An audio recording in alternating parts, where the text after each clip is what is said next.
it has been almost a week since you won. Congratulations. Thank you very much. People are wondering, how come we haven't heard from you? Well, you know, I've been very busy just getting the campaign up and running, campaign office, making sure that we have the people out there that we need to support the campaign, and knocking a lot of doors, talking to a lot of people. And I've done a couple local interviews here in the riding with a couple different people, and I'm looking forward to doing some more in the upcoming weeks. And that's just something that, you know, I've been really busy getting myself into the groove of really talking to people and listening to their concerns and making sure that we're running a credible campaign and one that's going to win. Has the party at any point said, just hold off on doing interviews until we talk to you, or until you get a bit of media training, or was this your own personal decision to hold on? Yeah, no, so this was more of a personal decision. I thought it was very important to make sure that you know, I understood all the issues properly, and that I was really doing due justice to all my constituents, also with making sure that I was bringing forward also their concerns and consulting with people on the doors, just knocking doors and making sure that you know, I understood even more than I mean, I've knocked a lot of doors during the nomination, of course, but this was just an opportunity to sort of strengthen that and show people I was going to work for them. This isn't about riding the media coattails in Toronto. I'm not there to ride the Queen's Park pony. I'm there to represent them and their concerns. Now, you went out with Patrick last night. So was that the first time you've had a good talk with him? Yeah. So I spoke with him after I won. And I spoke with him actually last year at the PCPO convention in Ottawa. I was there at the time, and I spoke with him for a few moments there, and it was really good sort of seeing the energy that we have in our party right now, and seeing how strong we are and how much work there is to do, and we're really excited to be part of that team to get things done. What did Patrick say to you when you won? Well, he said congratulations, first of all, and he said I actually reminded him a bit of I reminded him of himself. He was 22 years old when he was elected as a town councillor, and he was a hard worker then. He's a hard worker now, and he respected the fact that I worked hard and that I was listening to people and making sure that my message was really the one of the constituents. So that was something he seemed very excited about, and we're excited to make history as well. And I think that was something he was also excited about. So. Now, speaking of message, there are a couple topics. Where do you stand on the topic of abortion? Abortion, I am pro-life. And how have you found the reaction to that? It's been overwhelmingly positive. People understand my beliefs, my perspectives. I'm here to represent all the constituents, obviously, with whatever their views are as well, and that's a deeply held personal conviction that I think people understand. And what about in terms of how the party feels about that? Has the party said anything to you about you know, that this is not the stance that the party wants to take? You know, everyone's got to be inclusive about what their beliefs are. So you know, in a way, that's not what this by-election's about. In a way at all, in fact, it's not what the by-election's about. This by-election is about holding Kathleen Wynne accountable and showing her the damage that she's done to families here in the Niagara region and across the province, and really making sure that people are having their voices heard and that they're getting what they deserve. There's been a lot of damage, whether that's hydro rates here failing to come through on infrastructure funding, failing to come through on funding for the hospital here in Grimsby, and municipality rights being run over in West Lincoln. People are frustrated about those issues, and those are the issues I'm talking about, that I'm hearing on the doors and that I'm going to be focused on, and that's been really respected, so I'm looking forward to continuing that. Okay, just you know, just in all fairness though, people want to know about you. You know, you've now come into the public spectrum and a public figure, and you can be representing the public as well. So that was one topic. And then the other topic that has come up is sex education in schools. Where do you stand on that? Sorry, could you repeat the Sex question? education in schools. Do you believe in that being taught? Right. Yes. So that's something that that definitely I was very consistent on through my nomination, and that I am now. I think we need to ensure that parental rights are respected, and that the concerns of constituents are brought forward, and that's what I'm going to be doing. And the responsibility is definitely one that I'm looking at from every angle. So where do you stand on it then? Sorry? Do you feel that it should be taught in schools or not? Well, you know, I think that there's definitely a need to ensure that the consultation that is being done the next time around is inclusive of all parents' concerns and their responsibilities. And I think the Liberals have managed to fail at doing good consultations on a lot of issues, whatever that may be, whether that's the health curriculum or otherwise. We've seen a failure to really listen to people, a sort of arrogance in how they address these sorts of issues, and that's something that I've heard on the door is that people are concerned about this in a wide variety of issues, and that's not what this by-election is about, right? This by-election is about ensuring that Kathleen Wynne gets a strong message, that people are upset with the price of living, the cost of living keeps going up, and life is harder under the Ontario Liberals. That's the reality of living in Ontario right now, and I think we can do better. Niagara deserves better, and I'm going to be working to ensure that better becomes reality. Okay, and yeah, I can respect that. And I think people just want, like I said, they want to get to know you. They want to get to know who you are, what you believe in, whether or not that's exactly what the by-election is about or not. You have become, in a sense, a local celebrity now. And you're far too kind. You're far too kind. I mean, whether you like it or not, you're a public person. I know how it goes. People want to know everything about you. So why don't you just tell us a little bit about where you grew up, how you grew up, that sort of thing, your family. Okay, sure. So I was born actually here in Grimsby at the hospital just down the road, and born and raised in Grimsby, and then actually grew up in Vineland, just up the mountain from Vineland. A lot of people don't really know where the area is, so it's a tiny little town by the name of Camden, which is an absolutely beautiful little place. I spent a lot of time working on the family farm. I spent a lot of time learning a lot about nature and about people around me, and had a lot of fun playing scrimmage hockey, with friends and stuff like that. Did a lot of biking, exploring the Bruce Trail and the like. Did a lot of reading. I'm a huge reader, and that's something that I hope I can continue going forward. Do you have a book you're reading right now? Actually, I do, and it's very fascinating because I started this book during the nomination, and it's particularly apt. It's called Both My Houses by Father Sean O'Sullivan, and he was actually the youngest member of Parliament he was from Hamilton Wentworth, I believe the riding was. Hamilton Wentworth, Stony Creek, and it's interesting because part of his riding is actually in my riding, and he was elected at 20 years of age back in the 70s as a not Ontario PC, but a PC member of federal parliament. So it's really interesting sort of seeing the sort of similarities between himself and myself, and sort of seeing some of the advice that you have reading between the lines of his biography. And what about school? Did you go to school in elementary? Were you homeschooled in elementary? No, I was homeschooled. So who were you homeschooled by?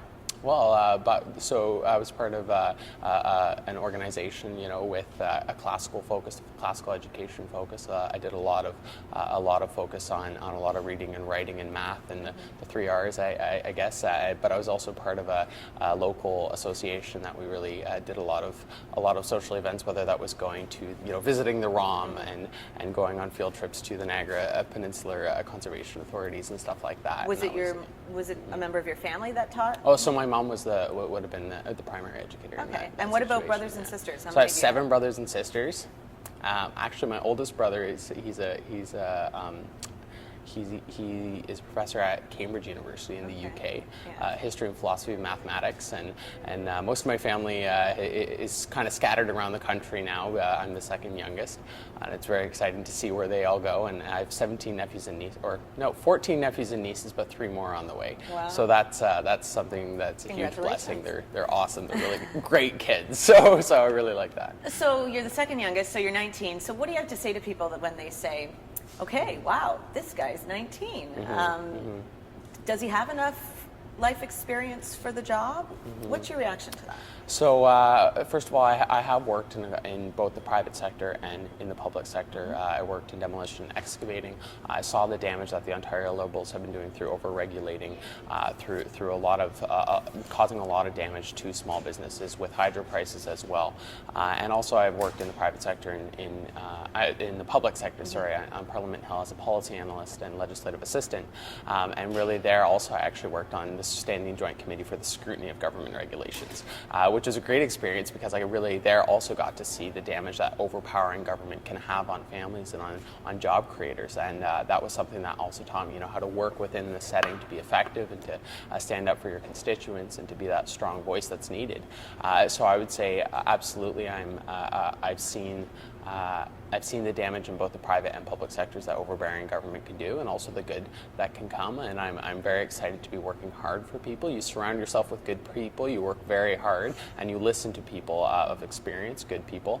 And I think you can get quite a ways with that. So what about when people say to you, but you're only 19? work hard, surround yourself with good people, listen to good advice, and keep pushing forward, keep your head down, keep working, right? Yeah, the constituents are number one, and that's something that I've been very clear about this whole time, I think so. And there's been some people that say, you know what, it takes a 19-year-old to be this confident.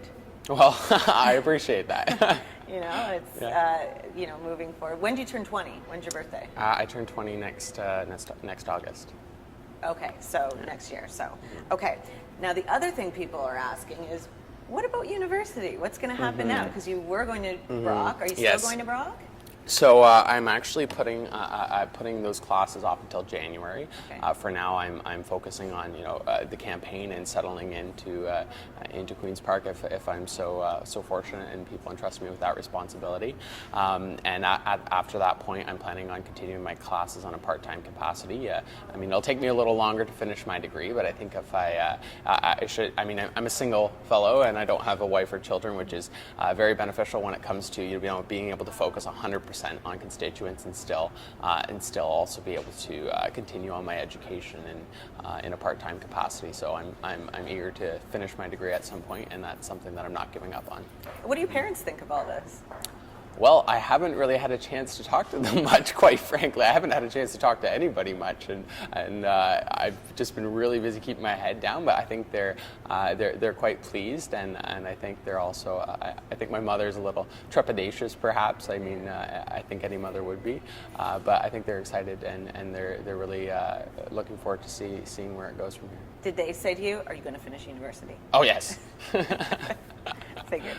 Yeah. Being a mom, I would say the same Yes. thing. Because that's the one thing people who are older are like, but what about his education? Yeah. You know, and people seem to be kind of worried, like, you know, this is a big world out there. This is a big job. He's young. Can he handle it? So when people say, you know, are you going to be okay? Can you handle it? What do you say?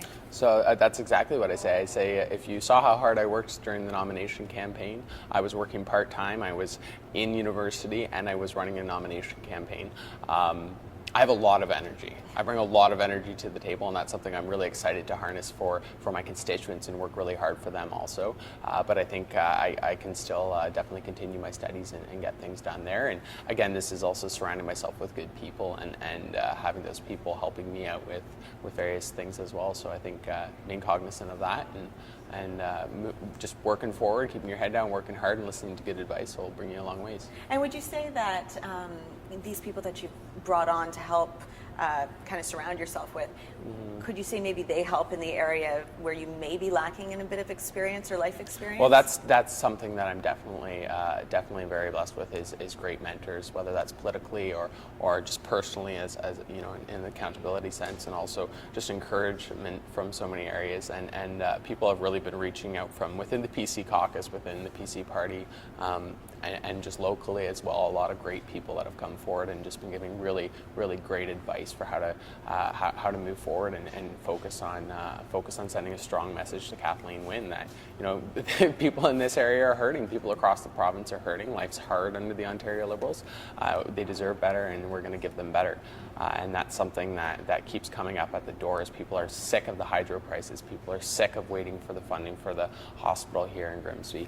People are tired of, you know, the cost of living just across the board has gone up, and that's what people are tired of, and people recognize that I'm going to be working hard for them, and that's something that I think a lot of people respect.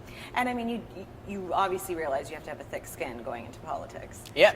Do you think you do? I think I do. Okay. I think so far. No, I think I do. No, it's been good.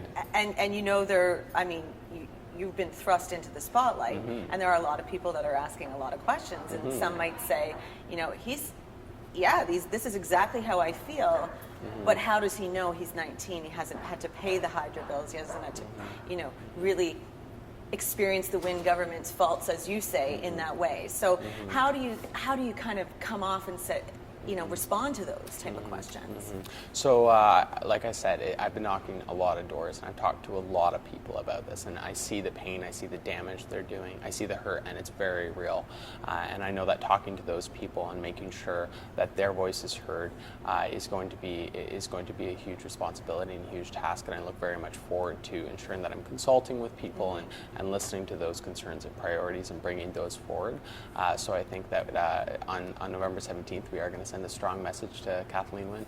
But what about the fact that you haven't really had to experience that sort of stuff. Yeah.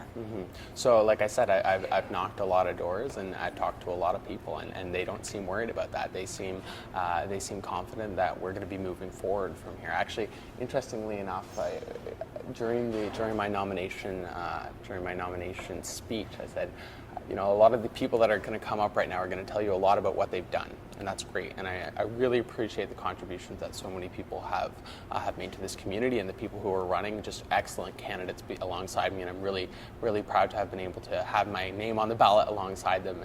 And same with the Liberal and NDP candidates here in our riding. I think it's great that they're putting their names forward and being willing to serve their community in such a way. I think that's awesome. But what I said then, and I'll say now, is I'm not going to talk as much about what I've done, but what I'm going to do, and that's be a strong voice for this riding, hold Kathleen Wynne accountable, and work to make life easier for the families here in the riding and across the province, and that's something I'm very proud to keep on doing.